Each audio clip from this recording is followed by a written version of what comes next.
ሰላም እጅጉን የተወደዳችሁና የተከበራችሁ የአሁን ስፖርት አድማጭ ተመልካቾቻችን እንደምን አደራችሁ። የዕለተ ቅዳሜ የጠዋት ስፖርታዊ መረጃዎችን ከአሁን ስፖርት ይዘን መጥተናል። በርካታ መረጃዎችን ነው ይዘን እየቀረብ ነው። ዛሬ ተጠባቂ ጨዋታዎች አሉ። ከነዚህም መካከል እንግዲህ የማንቸስተር ዩናይትድና የቶተናም ሆትስፐር ስቴዲየም የማንቸስተር ዩናይትድና የቶተናም ጨዋታ ይጠበቃል። ቀን 9 ሰዓት ተኩል ላይ በቶተናም ሆትስፐር ስቴዲየም የሚደረግ ጨዋታ ነው። እንዲሁም ደግሞ ሰንደርላንድ ከአርሰናል የምሽት ጨዋታ ተጠባቂ ነው። ሰንደርላንድ ከአርሰናል ሌሎቹ በርካቶቹ እንዲሁ ይጠብቁታል።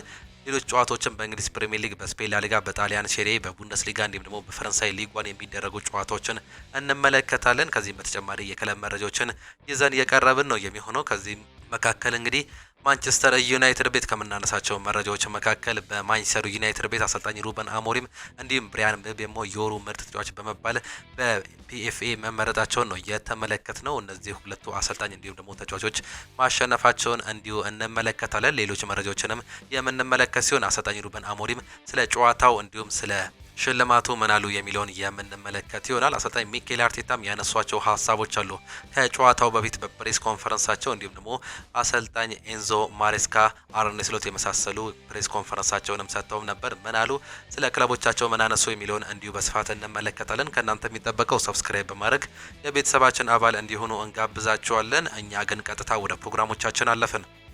ዛሬ በታላላቁ አምስቱ ሊጎች የሚጠበቁ ጨዋታዎች አሉ። በእንግሊዝ ፕሪሚየር ሊግ ከቀን 9 ሰዓት ተኩል እስከ ምሽት 5 ሰዓት ላይ የሚጀምሩ ጨዋታዎች አሉ። ቀን 9 ሰዓት ተኩል ላይ በለንደን በቶተናም ሆትስፐር ስቴዲየም ቶተናም ሆትስፐር ማንቸስተር ዩናይትድን የሚያስተናግድበት ተጠባቂው ጨዋታ ነው። ይህ ከባድ ጨዋታ ነው። እንግዲህ ቀን 9 ሰዓት ተኩል ላይ በሚጀምረው እንዲሁ የምንመለከት ይሆናል። ማንቸስተር ዩናይትድ ያለፉትን 4 ጨዋታዎች እንግዲህ አልተሸነፈም። 3ቱን ሲያሸንፍ አንዱን በአቻ ውጤት ማጠናቀቁንም ተመልክተናል። እንዲሁም ደግሞ አሰልጣኝ ሩበን አሞሪም እና ተጫዋቹ ብሪያን ምቤሞ በዚህም የተነሳ የወሩ ምርጥ ተጫዋች ተብለው መመረጣቸውንም ተመልክተንም ነበር። ይህን ነገር ለማስቀጠል እንግዲህ ዛሬ ከባድ ግጥሚያ ከቶተናም ሆትስፐር ጋር የሚጠብቃቸው ይሆናል። እነዚህ ሁለቱ ክለቦች እንግዲህ የሚያደርጉት ጨዋታ ይጠበቃል። አምና እነዚህ ሁለቱ ክለቦች ባደረጓቸው ጨዋታዎች 100% የጨዋታ እንዲሁም የቁጥር የበላይነት የነበረው ቶተናም ሆትስፐር ነበር። 3 ተገናኝቶ 3ቱንም ማሸነፉንም እንዲሁ ተመልክተንም ነበር። ምንም እንኳን 17ኛ ደረጃ ላይ ይዞ ቢያጠናቅቅም በአሰልጣኝ አንጌ ፖስት ኮግሉ ዘመን ማንቸስተር ዩናይትድ ላይ ግን ፍጹም የበላይ እንደነበር አምና አረጋግጧል። ይህንን ነገር በአሰልጣኝ ቶማስ ፍራንክ ስር ይቀጥል ይሆን ወይስ ደግሞ አይቀጥልም የሚለውን እንዲሁ እንመለከታለን። አሰልጣኝ ሩበን አሞሪም ይህንን ታሪክ ይቀለብሱ ይሆን የሚለውም ሌላኛው አጠያቂም ጉዳይ ነው። ቀን 9 ሰዓት ተኩል ነው ይህ ጨዋታም የሚጀምረው። ማንቸስተር ዩናይትድ አምና በሜዳውና በደጋፊዎች ፊት እንግዲህ ያልተጠበቀ ሽንፈት እንዳስተናገደ በርካቶቻችን እናውቅም ነበር። እንዲሁም ደግሞ በቶተናም ሆትስፐር በተደረገ ጨዋታ እንግዲህ በካራባኦ ካፕ የመጀመሪያ ጨዋታ ቶተናም ሆትስፐር ማንቸስተር ዩናይትድን 4-3 ያሸነፈበትን ጨዋታ እንዲሁ እናስታውስም ነበር። 4-3 የተጠናቀቀው ጨዋታ በርካቶቻችን በህሊናችን ላይ የተቀረጸ ጨዋታም ነበር። በጨዋታው ላይ እንግዲህ አልታይ ባይንደር የማይጠበቅ ስህተቶችን ሰርቶ እንዲሁ እንዲሸነፉ መንስኤ የነበረ ጨዋታም ነበር። በአጠቃላይ ማንቸስተር ዩናይትድ አምና እንግዲህ ካደረጋቸው ጨዋታዎች ሙሉ መሸነፉን እንዲሁ የተመለከትነውን ጨዋታም ነበር። በዚህ ዓመት ዳግም እንግዲህ በቶተናም ሆትስፐር ስቴዲየም የሚገናኙም ይሆናሉ። አምና 3 ነው እንግዲህ በዚህ ስቴዲየም መገናኘት የቻሉት። በ3ቱም ሽንፈትም አስተናግዶ ነበር። 4-3፣ 1-0 እንዲሁም ደግሞ 1-0 ነው እንግዲህ ጨዋታዎቹ መጠናቀቅም የቻሉት። የዛሬው ጨዋታ ዳግም እንደዚህ አይነት ታሪክ እየቀጠለ ወይስ ደግሞ ማንቸስተር ዩናይትድ ታሪኩን ቀይረው ማሸነፉ ላይ ይገቡ ይሆን የሚለውን እንዲሁ ተጠባቂም ያደርጓል። በዛሬው ጨዋታ ላይ እንግዲህ የማይገኙ ተጫዋቾች አሉ። በማንቸስተር ዩናይትድ በኩል ሊሳንድሮ ማርቲኔዝ ብቻ በጉዳት ምክንያት የማይገኝ ሲሆን ሌሎቹ ግን በሙሉ አቋማቸው እንደሚገኙ ነው የተገለጸው። እንዲሁ ደግሞ ሃሪ ማጉዌርን በጨዋታው ላይ የመሰለፍ እድል እንዳለው ሰፊ መረጃዎች እንዲሁ እያሳዩም ይገኛሉ። ቶተናም ሆትስፐር በኩል መሐመድ ቅዱስ በጉዳት ምክንያት ላይገኝ የሚችልበት እድል እንዳለ አሰልጣኙ መግለጻቸው ነው የተገለጸው። ሉካስ በርግቫል እንዲሁ ጉዳት ላይ የሚገኝ ተጫዋች ሲሆን አርክ ግሬ እንዲሁ ጉዳት ላይ ይገኛሉ። ዶሚኒክ ሶቦዝ ላይ እንዲሁ ጉዳት ላይ የሚገኝ ሌላኛው ተጫዋች ነው። ቤን ዴቪስ፣ ጄምስ ማዲሰን፣ ዮዋን ቢሱማ፣ ዲያን ኩሉዘቪስኪ፣ ራዱ ድራጉሲን እንዲሁም ደግሞ ቶካ ታኪል በጉዳት ምክንያት የማይገኙ ተጫዋቾችም ናቸው። ሌሎቹ ግን በሙሉ አቋማቸው እንደሚገኙ አሰልጣኙም ገልጿል።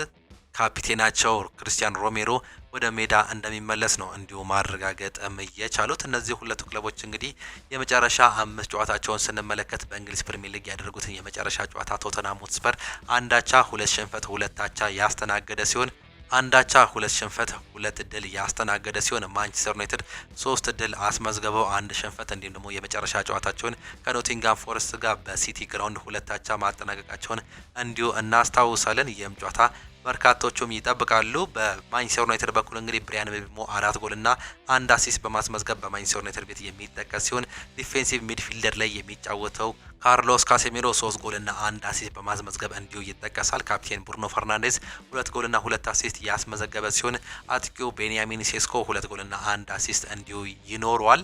በቶተናም በኩል ሪቻርልሰን 3 ጎሎችና 2 አሲስቶችን አስመዝግቧል። መሐመድ ቅዱስ 4 አሲስት እና 1 ጎል አለው። በዛሬው ጨዋታ ላይ ግን አይገኝም።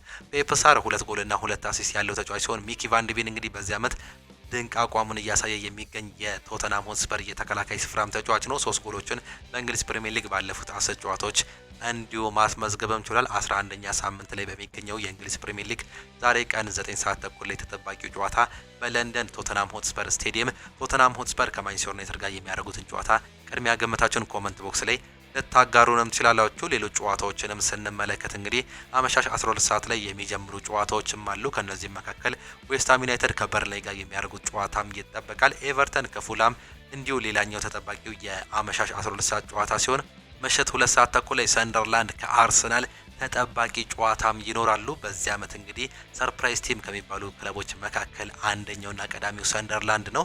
በዚህ ዓመት እንግዲህ ጥሩ እንቅስቃሴ እያሳየም ይገኛሉ። በቀድሞ የአርሰናል ተጫዋች ግራኒት ዣካ አምበልነት የሚመራው ሰንደርላንድ በዚህ ዓመት 4ኛ ደረጃ ላይም ተቀምጧል። ከአርሰናል በ7 ነጥብም ዝቅ ብሎ በዚህ ዓመት እንግዲህ ጥሩ እንቅስቃሴ ከሚያሳዩ ክለቦች መካከል እንዲሁ የሚጠቀስ ሲሆን ዛሬም የሊጉን መሪ አርሰናል የሚያስተናግዱበት ጨዋታ ይጠበቃል። ያለፈውን ጨዋታ እንግዲህ ከአንድ ጨዋታ በፊት በ9ኛ ሳምንት መርሃ ግብር ወደ ስታንፎርድ ብሪጅ አቅንተው 2-1 ያሸነፉበት ውጤት በርካቶቹ የሚያስታውሱት ጨዋታ ነበር። ቼልሲ 2-1 ያሸነፉበት ባለቀ ሰዓት ነበር ጎሏንም ማስቆጠርም የቻሉት። ዛሬ በሜዳቸውና በደጋፊዎቹ ፊት ሌላኛውን የለንደን ክለብ እንግዲህ የሚያስተናግድም ይሆናሉ። ተጠባቂ ጨዋታ ነው። ይህም ጨዋታ እነዚህ ሁለቱ ክለቦች እንግዲህ በታሪካቸው በተገናኙበት ጊዜ 63 ጊዜ አርሰናል ማሸነፍ የቻለ ሲሆን 48 ጊዜ ደግሞ ሰንደርላንድ አሸንፏል። 41 ጊዜ በአቻ ውጤት ነው ማጠናቀቅ የቻሉት። ለመጨረሻ ጊዜ በዚህ ስቴዲየም መች ተገናኙ የሚለውን ስንመለከት በካራቦ ካፕ በ2001 ነበር መገናኘትም የቻሉት። በዛ ጨዋታ ላይ አርሰናል 5-1 በሆነ ውጤት ማሸነፍም ችሏል። ያ ጨዋታ ተጠቃሽም ጨዋታም ነበር። በእንግሊዝ ፕሪሚየር ሊግ በ2017 ነበር ለመጨረሻ ጊዜ መገናኘትም የቻሉት። አርሰናል ሰንደርላንድን በዚሁ በፍላይ ኤምሬትስ ስቴዲየም ባደረጉት ጨዋታ በአሌክሲስ ሳንቼዝ 2 ጎሎች 2-0 ማሸነፉ እንዲሁ የሚጠቀስም ጨዋታ ነው። እነዚህ ሁለቱ ክለቦች የመጨረሻ የእንግሊዝ ፕሪሚየር ሊግ ጨዋታቸውን ስንመለከት አርሰናል ተከታታይ 5ቱንም ጨዋታ ማሸነፍም ችሏል። ሰንደርላንድን ስንመለከት 3ቱን አሸንፎ አንዳቸው ወጥቶ አንድ ሽንፈትም አስተናግዷል። ይህም እንግዲህ ጥሩ ስታቲክስ ላይ እንደሚገኝም እንዲሁ የሚያመላክትም ጉዳይ ነው። በአርሰናል በኩል ቪክተር ዮኮሬሽ አጥቂው በጉዳት ምክንያትም አይገኝም። ጋብሪኤል ማርቲኔሊ እንዲሁ ጉዳት ላይ የሚገኝ ተጫዋችም ነው። ኖኒ ማዴኬ፣ ማርቲን ኦዴጋርድ፣ ካይ ሃቨርትስ እና ጋብሪኤል ጂሰስ ጉዳት ላይ የሚገኙ ተጫዋቾች መሆናቸውን እንዲሁ አሰልጣኛቸውም ገልጸዋል። አሰልጣኝ ሚካኤል አርቴታ ቪክተር ዮኮሬሽ 4 ጎሎችን በማስቆጠር በአርሰናል ቤት የሚጠቀስ ተጫዋችም ነው። ዲክላን ራይስ 2 ጎልና 2 አሲስት ያለውም ተጫዋች ነው። ኢስዶር በዚህ ዓመት እንግዲህ በሰንደርላንድ በኩል የሚጠቀስ ተጫዋች ነው። እንዲሁም ከቪክተር ዮኮሬሽ እኩል 4 ጎሎችን በማስቆጠር እንግዲህ ጥሩ እንቅስቃሴ እያደረገ የሚገኝ ተጫዋች ሲሆን የቀድሞ የአርሰናል ተጫዋች ነው። ግራኒት ዣካ 3 አሲስት እና 1 ጎል ማስቆጠርም ችሏል። ዛሬም እንግዲህ በሜዳቸውና በደጋፊዎቹ ፊት የቀድሞ ክለቡን የሚያስተናግድ ነው የሚሆነው። የዛሬውም ጨዋታ ምሽቱ 2 ሰዓት ተኩል ላይ የሚጀምር ሲሆን በበርካቶቹም ይጠበቃል። እንዲሁም ምሽት 5 ሰዓት ላይ ቼልሲ ከወልቨርሃምፕተን ጋር የሚያደርጉት ጨዋታ ይጠበቃል። በስታንፎርድ ብሪጅ ነው ይህ ጨዋታ የሚደረገው። በዚህ ዓመት እንግዲህ እየወረደ የሚገኘው የሊጉን ግርጌ መያዝ የቻለው ወልቨርሃምፕተን ዛሬ ከባድ ጨዋታም እንዲህ ከሜዳቸው ውጪ ከቼልሲ ጋር ያደርጋሉ። በዚህ ዓመት እንግዲህ ማሸነፍ ያልቻለው ወልቨርሃምፕተን ቪክቶር ፔሬራን ማሰናበታቸው እንዲሁ ይጠቀሳል። በዚሁ ሳምንት ቼልሲዎች በሜዳቸውና በደጋፊዎች ፊት ነው የዛሬውን ጨዋታ እንግዲህ የሚያደርጉት። እነዚህ ሁለቱ ክለቦች በታሪካቸው በተገናኙበት ጊዜ 47 ጊዜ ቼልሲ ማሸነፍ የቻለ ሲሆን 42 ጊዜ ደግሞ ወልቨርሃምፕተንም አሸንፈዋል። 30 ጊዜ በአቻ ውጤት ነው ማጠናቀቅ የቻሉት። የአምስት የመጨረሻ ግንኙነታቸውን ስንመለከት እንግዲህ ቼልሲ 3ቱን ያሸነፈ ሲሆን 2ቱን ደግሞ ወልቨርሃምፕተን ማሸነፉን እንዲሁ ተመልክተናል። በእንግሊዝ ፕሪሚየር ሊግ የመጨረሻ 5 ጨዋታቸውን ስንመለከት ቼልሲ 2 ሽንፈት እንዲሁም ደግሞ 3 ድል ያስመዘገበ ሲሆን 2 አቻና 3 ሽንፈት ደግሞ በወልቨርሃምፕተን በኩል የተጠቀሰም ነው። በዛሬው ጨዋታ ላይ የማይገኙ ተጫዋቾችን ስንመለከት በቼልሲ በኩል ፔድሮ ኔቶ፣ ኮል ፓልመር፣ ቤን ዋይት፣ ባዲያሺል፣ ሌቪ ኮልዊል እንዲሁም ደግሞ ቲያጎ ኦሲጎ በጉዳት ምክንያትም እንዲሁ አይገኝም። ማት ዶሄርቴ እንዲሁም ደግሞ ሮድሪጎ ጎሜዝ በጉዳት ምክንያት የወልቨርሃምፕተን የማይገኙ ተጫዋቾችም ናቸው። ዣኦ ፔድሮ 3 ጎልና 3 አሲስት በማስመዝገብ በቼልሲ ቤት የሚጠቀስም ተጫዋች ነው። ሞሴስ ካይሴዶ 3 ጎልና 1 አሲስት እንዲሁም ኤንዞ ፈርናንዴዝ በተመሳሳይ 3 ጎልና 1 አሲስት ያስመዘገቡም ተጫዋቾችም ናቸው። ዛሬ ይጠበቃል። ይህ ጨዋታ ምሽት 5 ሰዓት ላይ የሚጀምርም ነው። ዢሮና ዲፖርቲቮ አላቬዝን የሚያስተናግድበት የቀን 10 ሰዓት ተጠባቂ ጨዋታ ነው። በስፔን ላሊጋ ሲቪያ ከኦሳሱና ሲጫወቱ አትሌቲኮ ዲ ማድሪድ ሌቫንቴን ያስተናግዳል። ኢስፓኞል ከቪያሪያል ሌላኛው ተጠባቂ ጨዋታ ነው። አትሌቲኮ ዲ ማድሪድ እንግዲህ በዚያ ሰዓት ጥሩ እንቅስቃሴ እያደረገም ይገኛል። በደረጃ ሰንጠረዡ ወደ አራተኛነት መምጣት መቻሉንም እንዲሁ ተመልክተናል። በጣሊያን ሴሪ ከሚደረጉ ጨዋታዎች መካከል ሊቼ ከሄላስ ቬሮና፣ ኮሞ ከካግሊያሪ፣ ጁቬንቱስ ከቶሪኖ እንዲሁም ደግሞ ፓርማ ከኤሲ ሚላን የሚያደርጉት ጨዋታ ይጠበቃል። በጀርመን ቡንደስሊጋ ሆፈንሄም አርቢ ሌፕዚግን ሲያስተናግድ አዲስ አዳጊው ሃምበርገር ከቦሩሲያ ዶርትመንድ ጋር ይጫወታሉ። ዩኒየን በርሊን ሊጉን መሪ ባየር ሙኒክን ሲያስተናግድ ባየር ሊቨርኩሰን ከሄዴኒየም፣ ቦሩሲያ ሞንቸግላድባ ከኮሎኝ ጋር የሚያደርጉት ጨዋታም እንዲሁ ተጠባቂ ነው። በፈረንሳይ ሊግ 1 ኦሎምፒክ ዴ ማርሴ ብረስትን ሲያስተናግድ ሊሃርቭ ከናንትስ፣ ሞናኮ ከሌንስ ጋር የሚያደርጉት የዛሬ ተጠባቂ ጨዋታ መሆናቸውንም እንዲሁ ተመለከትን። ወደ ክለብ መረጃዎቻችን ስናልፍ ቅድሚያ አርሰናልን እናገኛለን። ዣካ የተሻለ አሰልጣኝ አድርጎኛል ሲል ሚኬል አርቴታም ይናገራል። የመድፈኞቹ አሰልጣኝ ሚኬል አርቴታ ግራኒት ዣካ ጋር የነበረኝ ግንኙነት እያንዳንዱን ቅጽበት እወደዋለሁ ሲሉ ነው የሚናገሩት። ቡድኑን ስቀላቀል ዣካ በምርጥ አቋም ላይም ነበር ያሉት አሰልጣኝ ሚኬል አርቴታ ሁላችንም እሱን ለመምራት እንዲሁም ደግሞ ትልቅ ዋጋ እንዳለው እንዲሰማው ለማድረግ ሞክረናል በማለትም ተናግሯል። እሱም በአስደናቂ መልኩ ምላሽ ሰጥቷል ሲሉም ነው አሰልጣኝ ሚኬል አርቴታ የተናገሩት። ግራኒት ዣካ እንደ ቡድን የተሻለ ቡድን እንድንሆን ረድቶናል። ከሱ ጋር ብዙ ትዝታዎችም አሉን። እሱን አመስጋኝ ነኝ። የተሻለ አሰልጣኝ አድርጎኛል ሲል አሰልጣኝ ሚኬል አርቴታ እየተናገሩ ሲሆን ስለ ተጫዋቹ ጉዳት የተጠየቁት አሰልጣኝ ሚኬል አርቴታ አዲስ ነገር የለም፣ ሁኔታው ተመሳሳይ ነው፣ አዲስ ቡድን የተቀላቀለ የለም ሲሉ ነው የተናገሩት። ጃክ ዊልሸር ስለ ዲክላን ራይስም ይናገራል። በአሁኑ ሰዓት ላይ የዲክላን ራይስ ያክል በየጨዋታዎች ላይ ተጽዕኖ ፈጣሪ ተጫዋች የለም። እሱ ወይም ደግሞ ዲክላን ራይስ በየጨዋታው ልዩነት ፈጣሪ ሆኖ ተጽዕኖ ፈጣሪ እየሆነ ያለም ተጫዋች ነው። እኔ በዚህ የውድድር ዓመት በሊጉ እንደርሱ አይነት በየጨዋታ ላይ ተጽዕኖ የሚያደርግ ሌላ ማንንም ተጫዋች አልተመለከትኩም፣ ከሱ ውጪ ማንም አላሰበም ሲል ነው የተናገረው። እሱ ሜዳ ላይ ከፍተኛ ጥንካሬና ኃይል አለው። በአካል ብቃቱ ጠንካራ ነው። ሜዳ ላይ አይደክሜ ነው። እናም እያንዳንዱን የአንድ ለአንድ ግንኙነቶች የማሸነፍ ችሎታም አለው። ጥሩ ስብዕና ያለው እንዲሁም በልምምድ ላይ የሚሰራቸው ጠንካራ ልምምዶች ለበርካቶች ለምሳሌ የሚሆን እንዲሁም ባለው ድንቅ ብቃት ሰዎችን እርሱን ይከታተሉታል ሲል ነው የሚገልጸው። ማክስ ዶማንን የሜዳ ላይ ብቃቱ እንዲሁም ደግሞ የእሱን ሮያል ሜዳ ላይ ራይስ እንደሆነም አውቃለሁ። እናም ማክስ ዶማን እያበቃው እንደሆነም አስባለሁ። ለሱ እድገት የተሻለ የቡድን አባል ራይስ እንደሆነም እንዲሁ ይገመታል ሲል ነው የሚገልጸው። እንደ ምሳሌ እሱን ተጫዋች መመልከት ይችላል። ዲክላን ራይስ በአርሰናል ቤት ከሚጠቀሱ ተጫዋቾች መካከል ግንባር ቀደሙ ነው ሲልም ይናገራል።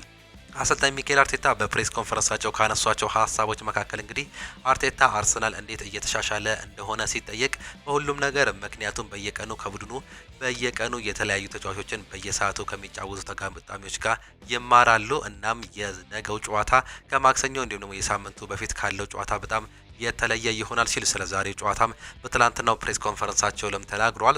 ስለዚህ ማንበብ አለብን፣ ጨዋታው ምን እንደሚፈልግ ከነሱ የተሻለ ለመሆን ምን ማድረግ እንዳለብን በጣም ቀደም ብለን መረዳት እንዲሁም ተስፋ በማድረግ እነሱን ማሸነፍ አለብን ሲሉ ነው የተናገሩት። ስለ ክሊንሺቱ በቂ ክሬዲት ማግኘት ይቻላል ተብለው ተጠይቀውም ነበር። ሚኬል አርቴታ ሲናገሩ ስለ ክሬዲት አይደለም ስለ ማድረግ ነው። እናም አንዴ ካደረጉት በኋላ እንደገና ያደርጉታል። እናም ማድረግ ያለብንም ያ ነው። ዛሬ በተቻለን መጠን እንለማመዳለን፣ ለማሻሻል እንሞክራለን። ለተጫዋቾቹ ብዙ ግልጽኝነት ለመስጠት እንዲሁም ደግሞ ነገ መጫወት ስላለብን ጨዋታ ግንዛቤ ለመስጠት እንሞክራለን። እናም ነገ ደግሞ የስራ ሂደቱ ድንቅ ይሆናል ሲሉ ነው አሰልጣኝ ሚኬል አርቴታም የተናገሩት። በእግር ኳስ ውስጥ ኤአይ ስለመጠቀምም ተጠይቀውም ነበር። አሰልጣኝ ሚኬል አርቴታ ውሳኔ ለመስጠት በቂ እውቀት የለኝም፣ ነገር ግን በትክክለኛው መንገድ ከተጠቀሙበት እንዲሁም ትክክለኛ ጥያቄዎችን ከጠይቁ እጅግ በጣም ኃይለኛ መሳሪያ ነው ብዬም አስባለሁ። ለቡድን ብቻ ሳይሆን ለድርጅትም ጭምር የሚረዱ ለብዙ ነገሮች ለብዙ ሂደቶች ቀድሞ አሁንም ጥቅም ላይ ውሏል። ይህም ጥሩ ነገር ያደርጓል። በኤአይ እግር ኳስ ይሻሻላል ብዬ አስባለሁ። እናም ግንዛቤዎች ወይም ደግሞ ቢያንስ ሊያስባቸው የሚገቡ ነገሮችን ይሰጠናል ብዬ አስባለሁ። ኤአይ በአሁኑ ሰዓት ላይ ብዙ ነገሮችን እየለወጠም ይገኛል ሲሉ አሰልጣኝ ሚኬል አርቴታ በትላንትናው ፕሬስ ኮንፈረንሳቸው ላይ መናገራቸውንም ተመልክተናል።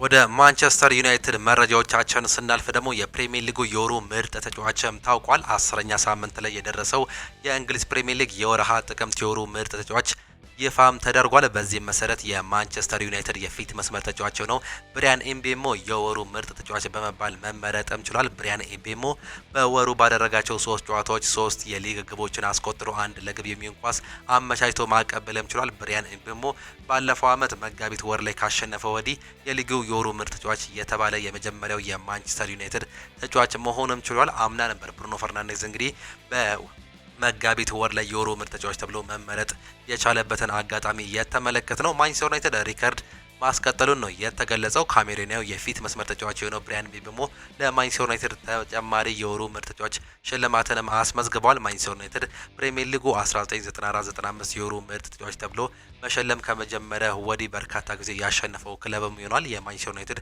ተጫዋቾች 50 ጊዜ የፕሪሚየር ሊጉ የወሩ ምርጥ ተጫዋች ተብለው የተሸለሙ ሲሆን ከዛም እነማን ናቸው በደረጃ ያሉት የሚለውን ስንመለከት እንግዲህ ማንቸስተር ዩናይትድ 50 የፕሪሚየር ሊጉ የወሩ ምርጥ ተጫዋች በመባል በማስመረጥ አንደኛ ደረጃ ላይ የተቀመጠ ሲሆን ሁለተኛ ደረጃ ላይ ሊቨርፑልም ተቀምጧል 37 ጊዜም፣ ሶስተኛ ደግሞ አርሰናል ነው 32 ጊዜ በማስመረጥ፣ አራተኛ ቶተናም ሲሆን ይህንን ደረጃ እንግዲህ ከ1 እስከ 4 መያዝም ችሏል። ሌላኛው አሰልጣኝ ሩበን አሞሪም የወሩ ምርጥ አሰልጣኝነትም አሸንፏል። የእንግሊዝ ፕሪሚየር ሊግ የ2025-26 የውድድር ዘመን የወራ ጥቅምት የወሩ ምርጥ አሰልጣኝ ይፋም ሲደረግ በዚህ መሰረት የማንቸስተር ዩናይትድ አሰልጣኝ ሩበን አሞሪም የወሩ ምርጥ አሰልጣኝ በመባልም ተመርጧል። አሰልጣኝ ሩበን አሞሪም ቀያዮቹ ሰይጣኖችን እየመሩ በወሩ ያደረጓቸውን 3 የፕሪሚየር ሊግ ጨዋታዎች አሸንፈዋል። ፖርቹጋላዊ አሰልጣኝ ሩበን አሞሪም ለመጀመሪያ ጊዜ የእንግሊዝ ፕሪሚየር ሊግ ምርጥ አሰልጣኝ በመባል መመረጥ መቻላቸውንም ነው የተመለከትነው። ሽልማቱ በኋላ እንግሊዝ አሰልጣኝ ሩበን አሞሪም አላማችን ቀጣዩንም ማሸነፍ ነው ሲሉም ተናግሯል። የእንግሊዝ ፕሪሚየር ሊግ ምርጥ አሰልጣኝ ሽልማትን ያሸነፉት አሰልጣኝ ሩበን አሞሪም ምስጋናውን ተጫዋቾቹ ይውሰዱ፣ ጥሩ ሰርተዋል በማለትም ነው የተናገሩት። አክለውም አላማችን ቀጣዩን ማሸነፍ ነው፣ ምክንያቱም ያ ማለት ጨዋታዎችን እያሸነፍን አላማችን ይሄ ነው ሲሉም ተናግሯል። አሰልጣኝ ሩበን አሞሪም ኤሪክ ቴን ሃግ በ2023 ካሸነፉ ወዲህ የሊጉ የወሩ ምርጥ አሰልጣኝ ሽልማትን የተቀበሉ የመጀመሪያው የማንቸስተር ዩናይትድ አሰልጣኝ መሆንም ችለዋል። አሰልጣኝ ሩበን አሞሪም ሽልማቱን ያሸነፉ 6ኛው ፖርቹጋላዊ አሰልጣኝ መሆን መቻላቸውን ነው የተመለከት ነው። ሌኒ ኢዮሮ ይናገራል። ዩናይትድን በመምረጤ ደስተኛ ነኝ ሲል ነው የሚናገረው። ፈረንሳዊ የኋላ መስመር ተጫዋች የሆነው ሌኒ ኢዮሮ ማንቸስተር ዩናይትድን ለመቀላቀል በመምረጡ ደስተኛ መሆኑንም ነው የገለጸው። ሪያል ማድሪድ እንዲሁም ማንቸስተር ዩናይትድ ብቻ ሳይሆኑ በርካታ ክለቦች ነበሩ የጠየቁኝ ያለው ሌኒ ኢዮሮ ዩናይትድን መርጫለሁ፣ በዚህ ደስተኛ ነኝ በማለትም ተናግሯል። ባለፈው ዓመት በውጤቱ ምክንያት ብዙዎች በውሳኔ እንደተሳሳትኩኝ አውቃለሁ፣ ነገር ግን ይህ የኔና የህይወቴ ውሳኔ ነው፣ ህይወቴ ነው፣ የማደርገውን ነገር ሁሉም አውቃለሁ ሲል ነው የተናገረው። አክሉም ከቡድኑ አጫወት ጋር ችግር የለብኝም፣ በ3 ተከላካዮች መጫወት እወዳለሁ፣ ምክንያቱም የተሻለ ነጻነት ይሰማኛል ሲል ነው የተናገረው። በማንቸስተር ዩናይትድ አሁንም እጅግ በጣም ደስተኛ ነኝ ሲል እንዲሁ ተናግሯል። አሰልጣኝ ሩበን አሞሪም በፍጥነት ጸጉሩን እንዲቆረጥ እፈልጋለሁ ሲሉ እንዲሁ መናገራቸውን ተመልክተናል። የማንቸስተር ዩናይትድ አሰልጣኝ ሩበን አሞሪም ደጋፊያቸው በቶሎ ጸጉሩን እንዲቆረጥ እንደሚፈልጉ ነው የገለጹት። ዩናይትድ 5 ጨዋታዎችን ካላሸነፈ ጸጉሬን አልቆረጥም በማለት አድማ ላይ ስለሚገኘው ደጋፊ የተጠየቁት አሰልጣኙ በቅርቡ እንደሚቆረጥ ተስፋም አድርጋለሁ በማለትም ነው የተናገሩት። አክለውም በተቻለ ፍጥነት እንዲሆን እፈልጋለሁ ሲሉ ቡድናቸው 5 ተከታታይ ጨዋታ እንዲያሸንፍ አሳስበዋል። ስለ ማቲያስ ኩኛ ያነሱት አሰልጣኝ ሩበን አሞሪም እሱ የተለየ ተጫዋች ነው፣ የተጋጣሚ ጭንቅላት ላይ ተጽዕኖ ማሳደር የሚችል አቅም አለው ሲሉም ነው የተናገሩት። ማቲያስ ኩኛ ማንቸስተር ዩናይትድን ስለ መቀላቀሉ ትላንትና ሰፋ ያለ ሀሳብንም አንስቶም ነበር። ክለቡ ሲያናግረኝ ለኔ እጅግ በጣም ትልቅም ክብርም ነበር። ለዚህ ክለብ ለዚህ ማሊያ ሁሉንም ነገር መስጠት እፈልጋለሁ። ታላቅ ክብርም ይሰማኛል። ከማንቸስተር ዩናይትድ ጋር መቼ ተነጋገርክ ተብሎ ለተጠየቀው ጥያቄ ከዩሮፓ ሊጉ ፍጻሜ ትንሽ ቀደም ብሎም ነበር። ትክክለኛውን ቀን አላስታውስም፣ ግን እንደዛ ነው ሲል ነው የተናገረው። ማቲያስ ኩኛ ሲቀጥልም በአይምሮ ያለው አንድ ነገር ብቻ ነው፣ ማንቸስተር ዩናይትድን ወደ ቀድሞ ክለቡ መመለስ ነው ሲልም ነው የተናገረው። ማቲያስ ኩኛ ስለ አሰልጣኝ ሩበን አሞሪምም ሲናገር እሱ ሁሌም እንደሚያበረታታኝ ሰው ነው እና በዚህ ታላቅ ቦታ ላይ አሰልጣኝ ለመሆን ይህንን ወሳኝ ሰው ያደርገዋል ሲል ነው የተናገረው። አሁን ውጤቶች በይበልጥ መምጣት ጀምረዋል ሲልም ተናግሯል። ግን በግሌ የሱ ቡድን አካል ለመሆን እንዲሁም ደግሞ ለነሱ ለክለቦች ነገሮችን ለማድረግ እንዲሁም የተሻለ ለመሆን ምን ማድረግ እንደምችል ለማሳየት የሚያስፈልገውን ጉልበት እንዲሁም ደግሞ ፍቅር ሊያሳየኝ የሚችል ሰው ነው ሲል ነው የተናገረው። ስራውን በታላቅ ፍቅርና ወኔ ይሰራል። በዓለም ላይ ካሉ ታላላቅ ክለቦች የአንዱን አሰልጣኝ በመሆን የታደለ እንደሆነ ይሰማኛል። እናም ይህንን ያሳየኛል ሲል ነው የሚገልጸው። ይህንን ማሊያ የመልበስ ኃላፊነቱ ምን እንደሆነ ያሳየናል ሲል ስለ አሰልጣኝ ሩበን አሞሪም ይናገራል። ይህ ብቻ አይደለም፣ የማንቸስተር ዩናይትድ አካል መሆን ምን ማለት እንደሆነም ያሳየናል ሲል ተናግሯል። ይሁ ተጫዋች አሞሪም የተለየ የአጨዋወት ስልት ነው የሚከተለው። አሰልጣኙ ድንቅ ስራም እየሰራም ነው ሲል ይናገራል። የነገው ተጋጣሚ ቶተናም ሆትስፐር ዋና አሰልጣኝ የሆኑት ቶማስ ፍራንክ በትላንትናው ዕለት ጋዜጣዊ መግለጫም ሰጥተውም ነበር። አሰልጣኙ በመግለጫቸው ወቅትም ለአሰልጣኝ ሩበን አሞሪም ትልቅ ክብር እንዳላቸውም ገልጿል። እኛ አሁን ላይ በግልጽ ዩናይትድ የራስ መተማመኑን እየመለሰ እንደሆነ መመልከት እንችላለን። ይህ አሰልጣኝ ሩበን አሞሪም እንዲሁም ረዳቶቹ ድንቅ ስራ እየሰሩ እንደሆነ ያሳያል ሲሉም ገልጸዋል። ያለፈው ዓመት ለእርሱ ብቻ ሳይሆን ለክለቡም አስቸጋሪም ነበር፣ ነገር ግን እሱ ሁኔታዎችን በጽናት ያለፈበት መንገድ አደንቋለሁ ሲልም ተናግሯል። አሰልጣኝ ሩበን አሞሪም የተለየ ጨዋታ ስልት ነው የሚከተለው። ከዚህ በተጨማሪም እያንዳንዱ የተለየ አቀራረብ ይዞ ወደ ሜዳ ይገባልም ሲሉም ይናገራሉ። ባለፉት 4 እንዲሁም ደግሞ 5 ጨዋታዎች ቡድኑ ምን ያህል እየተጠናከረ እንደመጣ መመልከት ይቻላል ሲሉም ተናግሯል። እኛ የነገውን ጨዋታ ለማሸነፍ ተዘጋጅተናል። ጨዋታውንም በራሳችን ስቴዲየም እንደማድረጋችን እድሉን ልንጠቀም ይገባል ሲሉ አሰልጣኝ ቶማስ ፍራንክም ተናግሯል። በሞ ብቃት አልተገረመም ሲሉ እንዲሁ ተናግሯል። ሮሜሮ እንዲሁም ደግሞ ኦዶጊ ለጨዋታው ዝግጁ ናቸው ሲሉም እንዲሁ አሰልጣኙ መናገራቸውን ነው የተመለከትነው። የሰሜን ለንደን ክለብ ዋና አሰልጣኝ ቶማስ ፍራንክ ቡድናቸው በዛሬው ዕለት ከማንቸስተር ዩናይትድ ጋር ከሚያደርገው ጨዋታው አስቀድመው በሰጡት ጋዜጣዊ መግለጫ እንግዲህ ብሪያን ምቤሞ ድንቅ ተጫዋች ነው፣ እሱ ከወዲሁ በማንቸስተር ዩናይትድ ቤት እያሳየ ባለው ብቃት አልተገረምኩም ሲሉም ተናግሯል። ብሪያን ምቤሞ የዚህ የውድድር ዓመት የማንቸስተር ዩናይትድ ምርጡ የፊት መስመር ተጫዋች ነው ማለትም ይቻላል ሲሉም እንዲሁ ይናገራሉ። እድሎችን ይፈጥራል፣ ግቦችን ያስቆጥራል፣ ሜዳ ውስጥ ታትሮ ይሰራል። በተጨማሪም ትሁት እንዲሁም ደግሞ የራስ መተማመኑ ከፍተኛ የሆነ ተጫዋች ነው ሲሉም ነው የሚናገሩት። እናም እሱ በዩናይትድ ቤት ስኬታማ ዓመታትን እንደሚያሳልፍ እርግጠኛ ነኝ፣ ነገር ግን በነገው ጨዋታ በቀር ለወደፊቱ ህይወት መልካሙን እመኝለታለሁ ሲሉ ስለ ዛሬው ጨዋታ እንዲሁ ተናግሯል።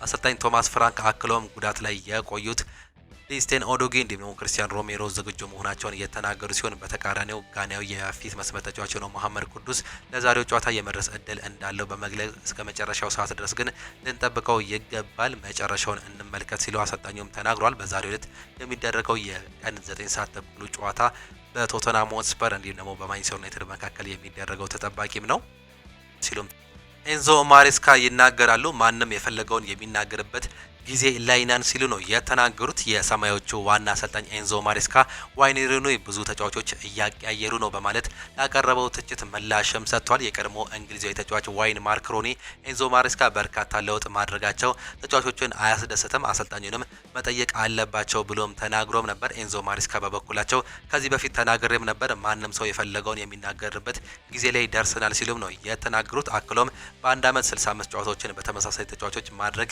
የማይቻል ነገር ነው፣ ስለዚህ መቀየር አስፈላጊ ነው በማለትም ነው የተናገሩት። አሰልጣኝ ኤንዞ ማሬስካ በዘንድሮ የውድድር ዘመን በ16 ጨዋታዎች በቋሚ አሰላለፍ ውስጥ 85 ለውጦችን አድርገውም ነበር። ይህም ከፕሪሚየር ሊግ ክለቦች በቀዳሚነት ሊያስቀምጣቸው ሁለተኛ ደረጃ ላይ ካለው ሊቨርፑል 16ም ይበልጣሉ። ይህም ምን ያህል ለውጥ እንዳላቸው እንዲሁ የሚያስረዳ ቁጥርም ነው።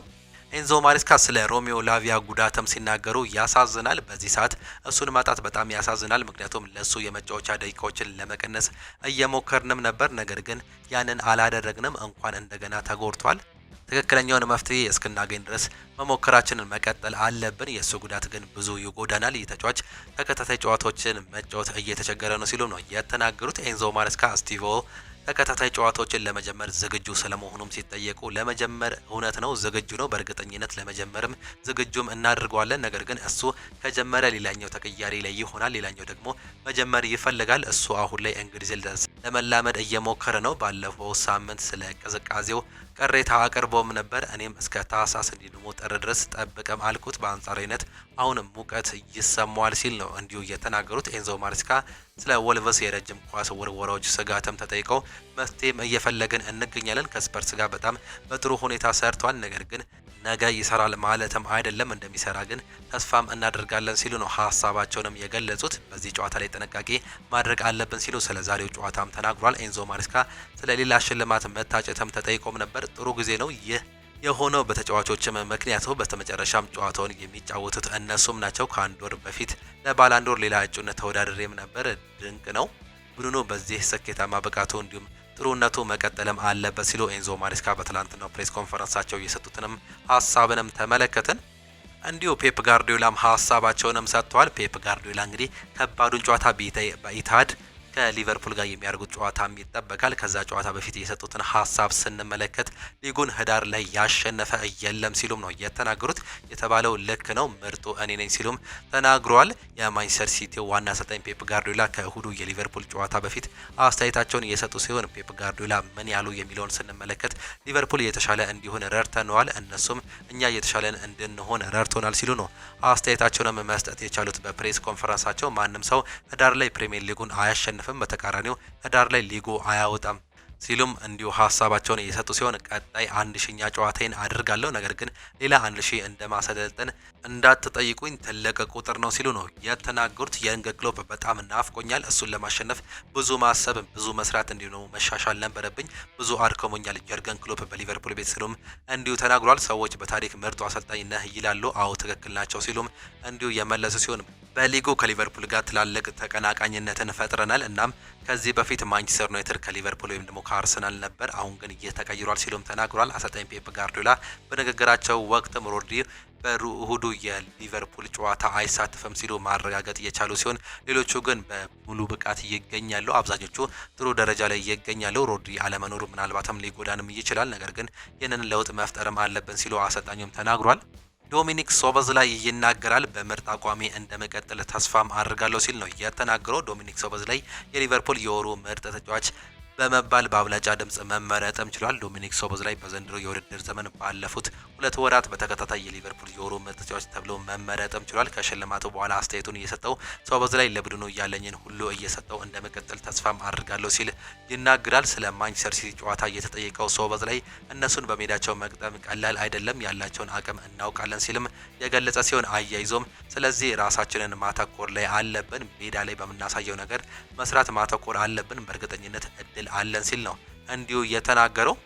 አሰልጣኝ አርኔ ስሎትም ሲናገሩ የሲቲ እንዲሁም ደግሞ የሊቨርፑል ጨዋታ እንደ ኤል ክላሲኮ ነው ሲሉ ነው የተናገሩት። የመርሲሳይዶ ክለብ ሊቨርፑል አሰልጣኝ አርኔ ስሎት ከእሁዱ የማንቸስተር ሲቲ ጨዋታ በፊት አስተያየታቸውንም ሰጥተውም ነበር። ምን አሉ የሚለውን ስንመለከት አሁን ትኩረት የምናደርገው አሸናፊነታችንን ማስቀጠል ላይ ነው ያሉ ሲሆን የሊቨርፑል እንዲሁም ማንቸስተር ሲቲ ጨዋታ አዝናኝነቱ እንዲሁም ደግሞ አስፈላጊነቱ መጠበቁ ከኤል ክላሲኮ ጋር ይመሳሰላል ሲሉም ይናገራሉ። አስቶን ቪላን ባሸነፍንበት ጨዋታ ካሳየነው እንቅስቃሴ ይልቅ በማንቸስተር ዩናይትድ በተሸነፍንበት ጨዋታ ያሳየነው ጥሩ ነው ሲልም ተናግሯል። ማንቸስተር ዩናይትድ ጨዋታውን ብዙ የግብ እድል ፈጥረናል፣ ብዙ የግብ እድልም አልተጠቀምንበትም ሲሉ እንዲሁ ተናግሯል። አሰልጣኝ አርኔ ስሎት በንግግራቸው ወቅት አሌክሳንደር አይዛክ ወደ ልምምድ መመለሱን የገለጹ ሲሆን በሌላ በኩል አሊሰን ቤከር ከብሔራዊ ቡድኑ ጨዋታ እረፍት በኋላ ወደ ሜዳ እንደሚመለስ፣ ነገር ግን ፍሪምፖንግ እንደማይመለስ አሰልጣኙም አሳውቋል። ፍሎሪያን ቪርትዝም ይናገራል። 2 ተከታታይ ጨዋታዎችን ማሸነፋችን በጣም ጥሩ ነበር። ይህ ለኛ ለክለቡ እንዲሁም ለደጋፊዎቹና ለአንፊልድም አስፈላጊም ነበር። ይህን ከማንቸስተር ሲቲ በምናደርገው ጨዋታ ላይ ማስቀጠል እንዲሁም ደግሞ በአሪፍ ስሜት ላይ ወደ ዓለም አቀፍ እረፍት መግባት እንደምንችል ተስፋ ማድረጋለሁ ሲል ይናገራል። ሊቨርፑልን ከተቀላቀልኩ ጊዜ ጀምሮ በአንፊልድ ከሪያል ማድሪድ ጋር የነበረውን ድባብ እጅግ በጣም የሚገርም ነበርን ሲልም ይናገራል። ድባቡን በጣም ወድጀዋለሁ። ደጋፊዎቻችን ባደረግናቸው እያንዳንዱን እንቅስቃሴ ታክል ድጋፋቸውን እያሰሙም ነበር። ለድጋፋቸው በጣም አመስጋኝም ነኝ። እንደዚህ አይነት ብዙ አስደናቂ ምሽቶችን በጉጉት እጠብቃለሁ ሲልም ነው የተናገረው። አሁን ላይ በእኔና በቡድናችን ተጫዋቾች መካከል ጥሩ መግባባት እንዳለም አስባለሁ። የጎል አስተዋጽኦችን በእርግጥ እስካሁን ብዙ አይደለም። በእያንዳንዱ ጨዋታ ምርጥ አቋሜን ለማሳየትም እሞክራለሁ። እናም ሁልጊዜ የማድረገውን ይህንኑ ነው ሲል ነው የገለጸው። እስካሁን በፈጠርኳቸው በርካታ የግብ ዕድሎች ደስተኛም ነኝ። በሚቀጥሉት ሳምንታት ወይም ደግሞ ወራት የበለጠ ማድረግ እችላለሁ። የቡድን አጋሮቼ ባለፈው ጥንካሬ ለመርዳትም እሞክራለሁ ሲል ይናገራል። ቋሚ ተሰላፊ መሆን ለሁሉም ሰው በጣም ያስደስተኛል። ከማድሪድ ጋር በቋሚነት እንደምሰለፍ እርግጠኛም አልነበርኩም። በመመረጤ እጅግ በጣም ደስተኛ ነኝ ስሎት በጠየቀኝ ቦታ ተጫውቻለሁ። በዚያ ቦታ ላይ እንደሚያስፈልገኝ አውቄያለሁ። ቦታ ለኔ የተለመደ ነው ሲል ነው የተናገረው። ስለ እሁዱ ተጠባቂ ጨዋታ ከቡድን አጋሮች ጋር ተነጋግሬም ነበር። ከባድ ጨዋታ እንደሚሆን፣ ብዙ ጊዜ ኳስ መቆጣጠር እንደሚችሉ እንዲሁ ደግሞ ብዙ መሮጥ እንዳለብኝ ነግሮኛለም ሲል ፍሎሪያን ቪርተስ ከትላንትናው ሀሳብ ላይ የተቀዱ ሀሳቦችን ተመለከትን። በቱርክ በርካታ ዳኞች እስር ቤትም ገብቷል። የቱርኩ ፍርድ ቤት 17 የእግር ኳስ ዳኞች በሕግ ቁጥጥር ስር እንዲውሉ ትዕዛዝ ማስተላለፉም ተሰምቶም ነበር። ፍርድ ቤቱ 17 ዳኞችን ጨምሮ 21 ግለሰቦችን በሕግ ቁጥጥር ስር ያዋለው ከጨዋታ ማጭበርበር ጋር በተያያዘ መሆኑ ነው የተገለጸው። በቅርቡ በሀገሪቱ ፕሮፌሽናል ሊግ የሚዳኙ በርካታ ዳኞች በስፖርት ውድድር መሳተፋቸው ተገልጾም ነበር። የቱርክ እግር ኳስ ፌዴሬሽንም በስፖርት ውድድር እየተሳተፉ 149 ዳኞችን ከስራቸው ማሳገዱ እንዲሁ ታውቆም ነበር። አሁን ላይ ለእስር ከተዳረጉ ግለሰቦች መካከል የሊጉ ክለብ ፕሬዝዳንት እንዲሁም ደግሞ የቀድሞ የክለብ ባለቤት እንደሚገኝም ነው እንዲሁ እየተሰማም የሚገኘው። የቱርክ እግር ኳስ ፌዴሬሽን ፕሬዝዳንት ኢብራሂም እውነቱን ሲናገሩ ሞራላዊ ቀውስ ሲሉም ነው የገለጹት። በሀገሪቱ ሊግ ከሚዳኙ 571 ዳኞች መካከል 371 የሚሆኑት የስፖርት ውድድር አካውንት እንዳላቸው ነው የተገለጸው። ሮናልዶ ሲፈልጋት የነበረችውን ሴት እንዳገኛትም ተገልጿል። ክርስቲያኖ ሮናልዶ ሎስ ሳንቶስ አቬሮ ከዓመታት በፊት በነበረው ቃለ ምልልስ በልጅነቱ ገጠመው ታሪክ እንዲሁ ተናግሮም ነበር።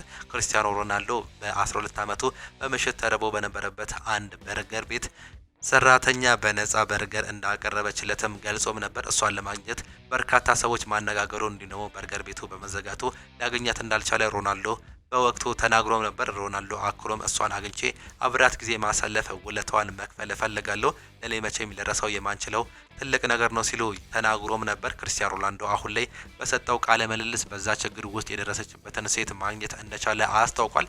በርገር በነፃ ስትመገበኝ የነበረችውን ሴት አግኝቻታለሁ ያለው ክርስቲያኖ ሮናልዶ በቅርቡ ውለታዋን እከፍላለሁ በማለትም ነው የተናገረው። ምን ሊያደርግላት እንዳሰበ የተጠየቀው ክርስቲያኖ ሮናልዶ ቃል እገባለሁ ለእሷ የማድርገውን የተለየ ነገር ይሆናል ሲል ነው ክርስቲያኖ ሮናልዶ ሎስ ሳንቶስ አቬሮ በትላንትናው ዕለት እንዲሁ መናገርም የቻለው።